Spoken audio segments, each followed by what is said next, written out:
പന്തീരങ്കാവ് നവവധുവിനെ മർദ്ദിച്ച ഭർത്താവ് രാഹുലിനെതിരെ വധശ്രമത്തിന് കേസെടുത്തു. 307, 498A വകുപ്പുകൾ ചുമത്തിയാണ് കേസെടുത്തിരിക്കുന്നത്.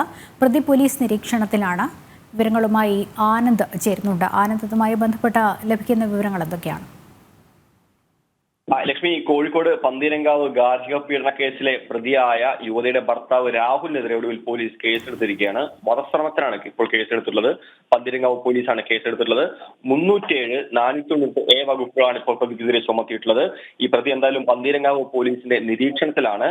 ഈ രാഹുലിനെതിരെ വധശ്രമത്തിന് കേസെടുക്കണമെന്ന് ആവശ്യപ്പെട്ടുകൊണ്ട് യുവതിയുടെ കുടുംബം നേരത്തെ തന്നെ വനിതാ കമ്മീഷനെ അടക്കം സമീപിച്ചിരുന്നു.